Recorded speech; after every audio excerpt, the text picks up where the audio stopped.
Okay, I'll go up here. I have the distinct honor of introducing Todd and Deanne Winter. They're from Medford Nazarene Church. Was it New Life? New Life Church, a Nazarene Church in Medford. Todd started the Nazarene Hospital Foundation 20 years ago, and Deanne's been involved in that process too. They've gone to Papua New Guinea several times. There's a hospital called Kujip Hospital. It's a large hospital, 125-bed hospital. Compare it with our hospital in Lebanon, which is a 25-bed hospital. So you can imagine it's a large hospital, and they have many other services there. So they are instrumental in sending containers, 20-foot long containers to Papua New Guinea up to 4 times a year for the last 20 years to support the hospital work there. And they rely on that heavily for supplies, equipment, medicine. So amazing ministry. So please welcome Todd. And Deanne, would you stand up for a second so they can see you?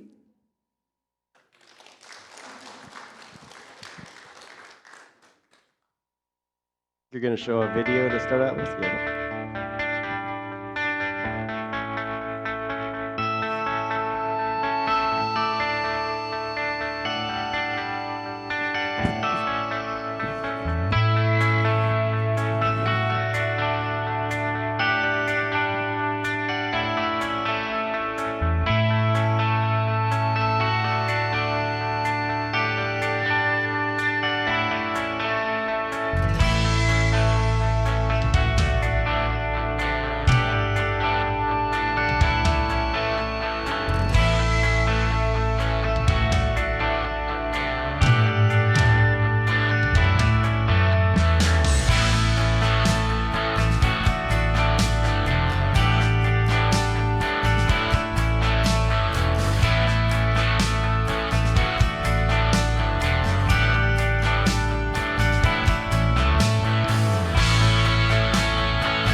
Well, thank you for inviting us here. It is our privilege to share with you today. My wife laughed at me when I wanted to drive through downtown, but it reminds me of where I grew up. And so this is very familiar territory when I come through towns like this. We have 3 kids, Kayla, Brandon, Allison, and our youngest just graduated from college. Woo! We've had the opportunity to go to Papua New Guinea on 6 different occasions, and on one of those occasions, we spent 3 months there covering the furlough of one of our missionary doctors. And I'd like to share with you a little bit about our journey and some of the stories that we've encountered through those trips. Papua New Guinea is an island country, second largest island country in the world, secondary to Greenland. It's located just north of Australia in the southern hemisphere and just south of the equator. It's really a tropical, lush rainforest where you can grow most anything year-round. And in fact, most people are subsistence farmers there. As a result, these people live in a very mountainous country of Papua New Guinea. And because of those mountains, until World War II, they didn't really know different tribes existed on the other side of the mountains. The mountains are big. And because of that, there's over 700 to 800 languages in the country of Papua New Guinea. However, the common language is Pidgin, and the educational or business language is, in fact, English. But most people will speak 4 to 8 of those very unique languages. In the highlands, where our hospital is located, it's about 5,000 feet elevation. The Church of the Nazarene's been there about 55 years, and Papua New Guinea is one of the most remote countries of the world. It is one of the most least explored countries in the world, still finding new species of different things there. Its culture and customs diverse, quite mysterious, even to our missionaries that have been there 20 to 30 years. And its people unique, friendly, and proud. Well, after my first trip to Papua New Guinea back in 1998, I realized some of the needs of the hospital there and some of the waste of the American healthcare system. And I talked with anybody who would listen to me and started collecting medicines and supplies, and God started working on me. And back in 2002, when I returned on the next trip, donations were causing a bit of a problem. I had donations in my garage, in my office, in our bathroom. It was getting a little bit too much. People wanted to start helping me support sending that stuff over there. And at that time, an attorney from our church was starting a ministry that he was involved in with a Jesus film. And I asked if I could join him to do the work for Papua New Guinea as a nonprofit. And he said yes.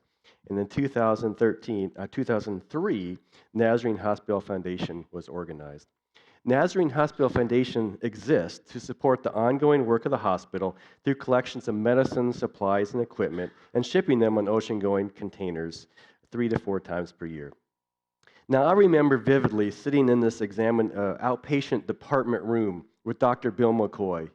Bill McCoy had been there 25 years at this time, and we were discussing hospital needs, dreaming of what if, and it was clear neither I nor Bill had any of the things we were dreaming of. If any portion of what we were dreaming of would occur, it'd be because of God. Because we didn't have the resources, we didn't have the finances, we didn't have the contacts, we didn't have the time, didn't know where to start, didn't know where to look, didn't know who to ask. But God does, and we'd have to trust Him in it all.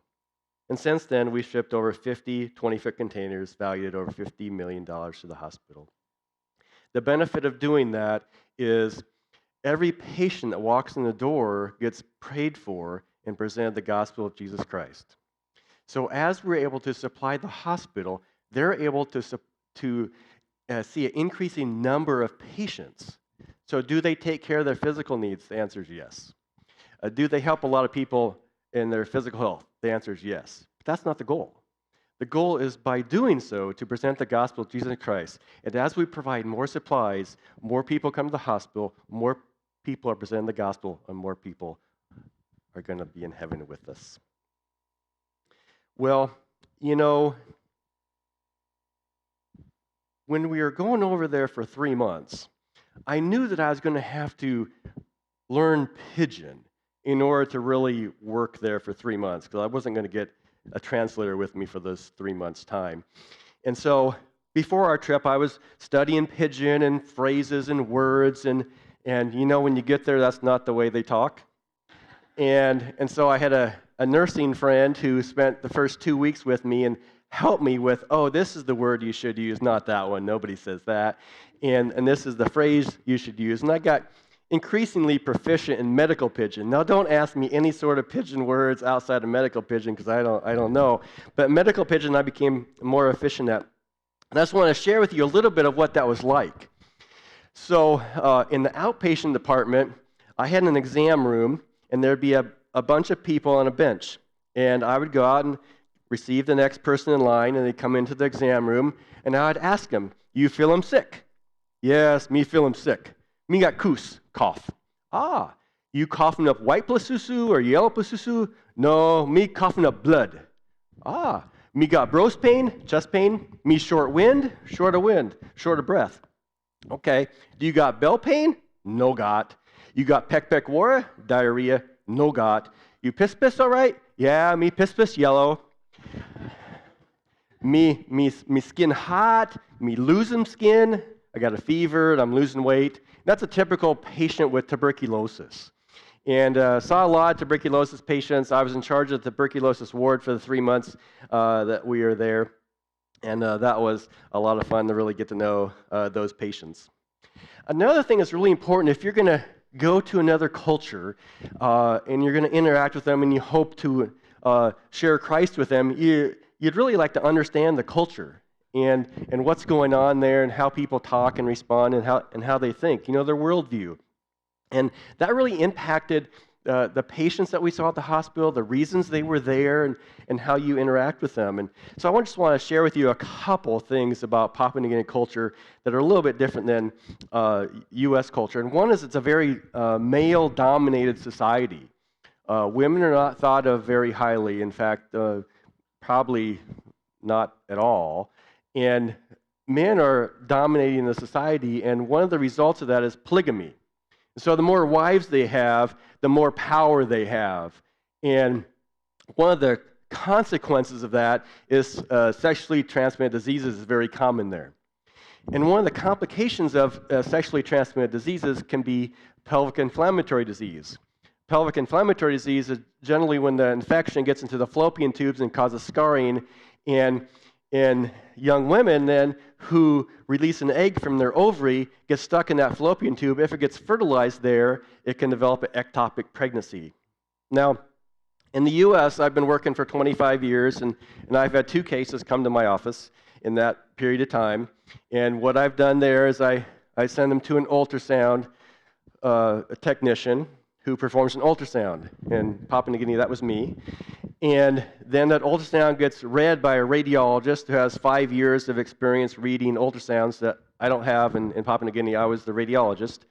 And so what you have to understand is I'm an internal medicine doctor. So I'm licensed to see age 16 and above. I don't do pediatrics. I don't do pregnant women. I've done that. I've taken my boards and I've passed all that stuff, but that's not what I do anymore. I do internal medicine. And you find out when you're in Papua New Guinea, nobody really cares.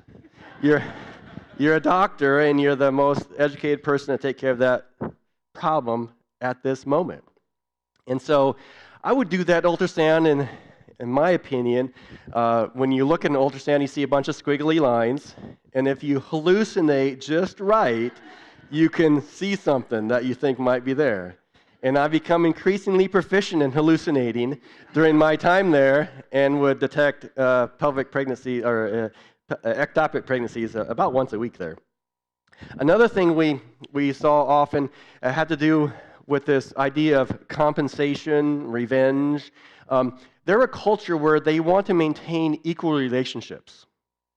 One of the things that happens then is that if somebody on this side of the relationship does something good to this person, they have to compensate and do something good back because they have to maintain the equality of relationship. Likewise, if this person does something bad, this person's obligated to do something bad to them so they can maintain the equality of that relationship. One example of that is bride price. So my oldest daughter's getting married in September. She happens to be a physical therapist, so she's educated, she has a job, she gets money, she's very, valuable. But she's valuable to me and my clan because my side of the family, anybody who has a job is going to benefit my clan. Now when she gets married, she no longer benefits my clan. She benefits her husband's clan. And so I need to be compensated for that in this bride price, right?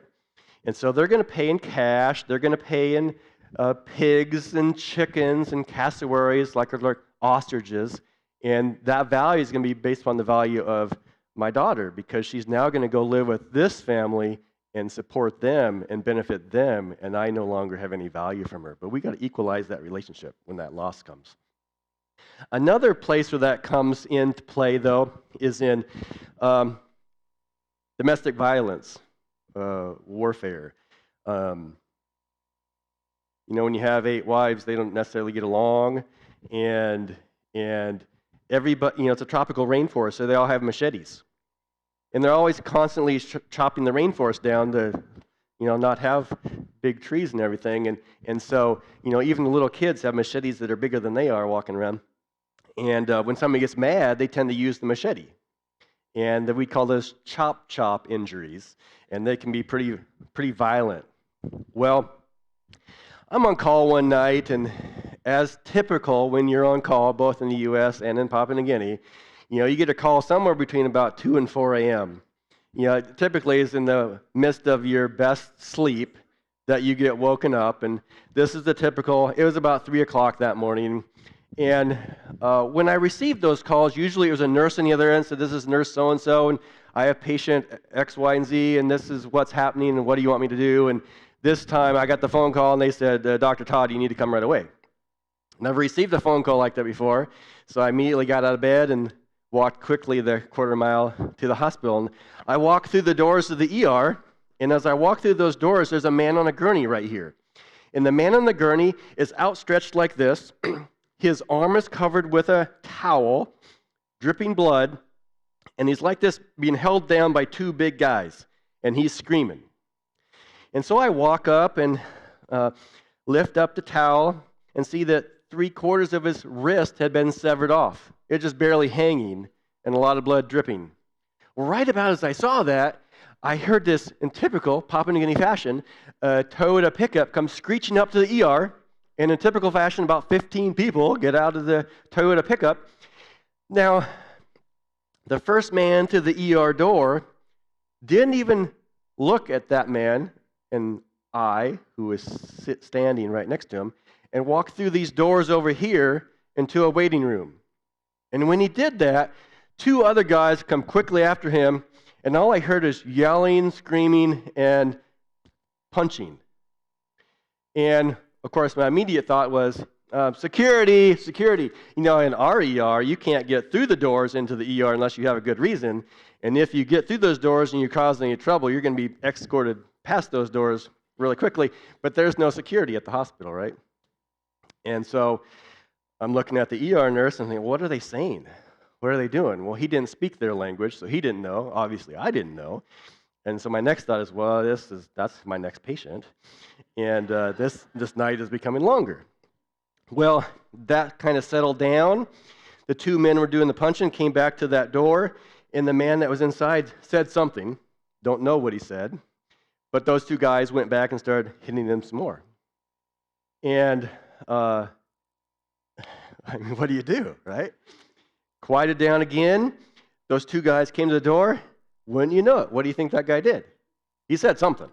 But this time he wasn't dumb enough to stand there. He ran out another door, at which point 5 other guys start running after him. And I'm smart enough at this point to say, the guy's running for his life. I don't know what he did. I don't know what happened here, but he's running, and he's in trouble, and they're going to get him. And again, this is going to make my night longer. Well, I don't know, maybe 10 or 15 minutes, the head man of that group comes back into the ER, and he reaches into his pocket and he hands me a $50 bill, or kina is the currency in Papua New Guinea. I'd never seen a 50 kina bill. That's a lot of money in their culture, our culture too, for that matter. And why is he handing me that? But he's pretty persistent. Okay, so I took it, I put it in my pocket. And meanwhile, I'm with the nurse trying to examine and evaluate this patient. And, there was one vital question I learned in medical school that paid dividends that night, and that is, when I was in my training, my wife's a nurse, and she worked in a cancer unit, and she had seen and done things I had never seen. And when you run up to something that you have never seen before, you typically would ask the nurse. And so tonight, in the ER, I asked the nurse, what do you typically do in a situation like this? They said, well, we usually clean it up, sew up the skin, bandage it, and we'll leave it for the surgeon tomorrow morning to see if they can repair the tendons and the damage. And I said, well, can you do that? He said, yeah. I said, whew, good, because that was beyond my surgery techniques. And now I'm trying to put the story together and find out what's going on. And what happened is that mostly the group of people were a part of one family, clan. Your extended families, your clan. And they were making homebrew, alcohol, in their house that night, and the man that they were chasing got drunk. The man that they were chasing that got drunk was not a part of their clan. But he was drunk, and he started becoming very loud, and making homebrew and drinking in the village is illegal. So they said, "Hey, you gotta quiet down, calm down here. We can't get in trouble here." And he said, "Fine, I'm just going to leave." They said, "No, no, you can't leave." Well, why would they tell him he can't leave? Because homebrew was illegal. If he was drunk and he leaves, and either himself or he gets somebody else he does something to somebody else, who's responsible? The people that made the homebrew. So they're not going to let him leave. Well, this guy's not very happy about that. So he picks up a machete, which is everywhere, and he severs the guy's arm or wrist. Now, he was the first one. They forced him to be the first one into the ER. Why? Because they want him to see what he had done so he can take responsibility for it, and they could get their revenge or compensation from him. They don't necessarily going to want to kill him. They might want just money from him. But he didn't take that responsibility. He just bypassed them, which made them very mad. Well, when that man handed me the $50 bill, he told me something. He said, "We respect this hospital, and we will not fight within the grounds of the hospital," which again meant to me the guy's life is still at danger, but it wasn't going to be within the hospital grounds. That was nice. And the fine for fighting at the hospital is 50 kina. So he came there prepared, planning the fight, and paid up his fine. And those were common scenarios that happened, not because they're bad people, but because culturally that's how they respond to things. Well, when I went to Papua New Guinea the first time, Vern Ward was there, and Vern Ward had been there 20 plus years. Vern Ward, as you might know, was the director of international missions in our denomination now. And he sat us down for orientation. He said, "You got to understand something about Papua New Guinea culture." He said, "The most important thing about Papua New Guinea culture is relationships." He says, "The second most important thing about Papua New Guinea culture is relationships." And he said, "The third most important thing about Papua New Guinea culture is relationships." Right. So what they have a lot more of than us is time. So it seems odd to us, impossible to most of us, but they have 200 to 300 close friends that they communicate daily with, and we're lucky if we have a couple of close friends, right? Well, how does that play out in their society? Well, I wish I had time to share with you some of the relationships that Deanne had with Maggie and Maurice, and I wish I could tell you some of my relationship with Ninzo and Apollos and David. But I'll share a short story about our kids.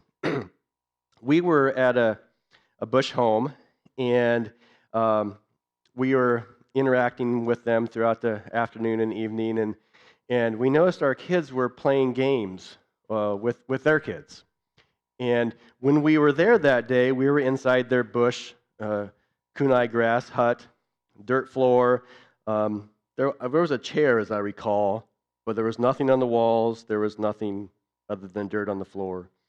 And when we got home that night, we asked our children, "What were you guys doing tonight?" "Oh, we were playing with the kids." "Well, what were you playing?" "Well, we were teaching them games." "Well, why were you teaching them games?" "Well, Dad, they don't have anything. They don't have any balls. They don't have any mitts. They don't have a bat. They don't have anything. We're teaching them games so they can have fun."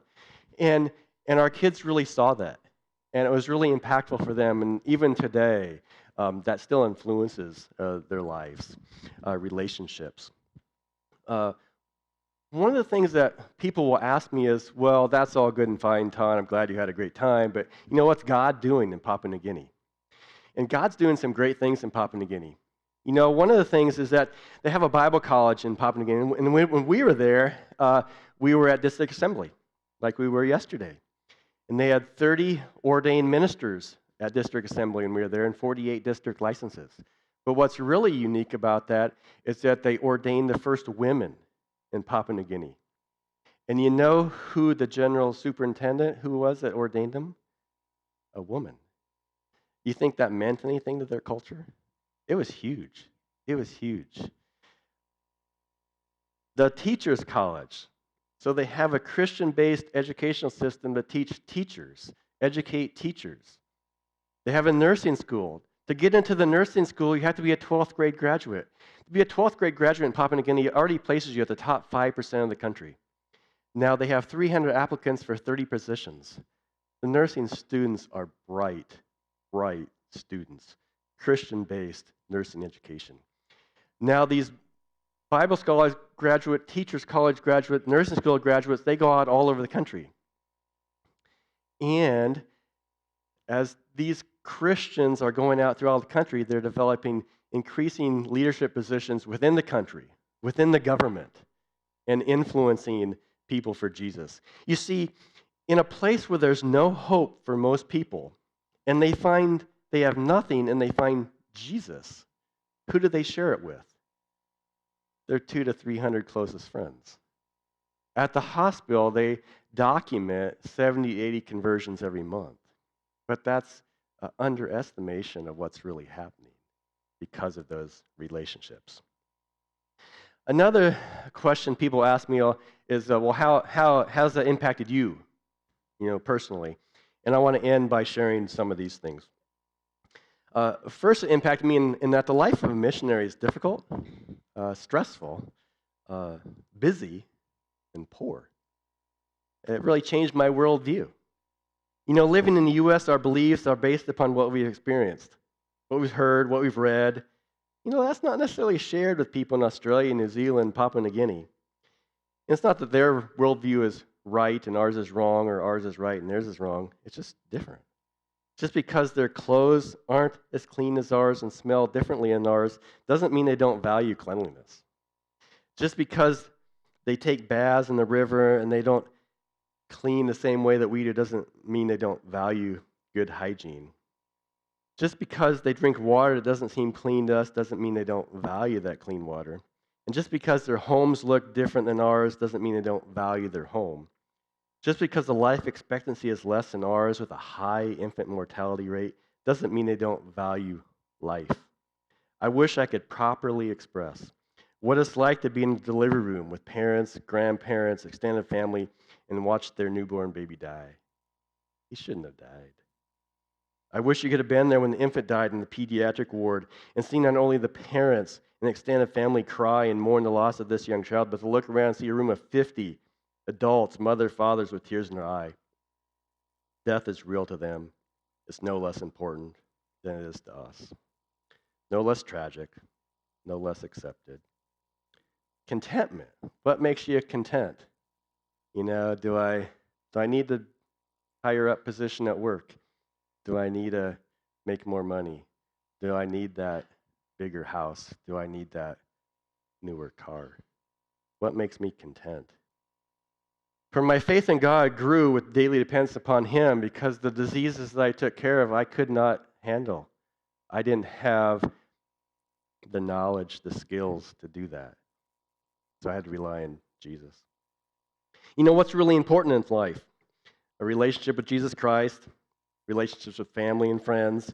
In the U.S., activities seem to get in the way, and many times I wish I was back in Papua New Guinea, where although life is difficult and very stressful, it seemed easier in some ways to keep the right priorities. I pray daily that I'll never forget and constantly work to keep those priorities. During our last service at a Bush church, they brought us a candle, and they sang, "This little light of mine, I'm going to let it shine all around Papua New Guinea." In the second verse, they handed us the candle, and they sang, "Let it shine all around the USA." Our hope is we can honor God and our Papua New Guinea friends to do just that. Because I pray, as Pastor prayed in the song that we preached, that one day we would be in a big circle with a bunch of my Papua New Guinea friends singing praises to God. During our time in Papua New Guinea, we felt inadequate and faced circumstances beyond our ability. 2 Chronicles 20:12, we do not know what to do, but our eyes are upon you. Many times I did not know what to do and frequently remind myself it's not about me, it's about Jesus. And I need to fix my eyes on Jesus. It was great knowing that there were people back home supporting, praying, helping us keep focused on Him. And that's what you guys do. your giving, your praying for our missionaries makes a difference. For it's that support that keeps our missionaries making an eternal difference for Him in Papua New Guinea. Thank you.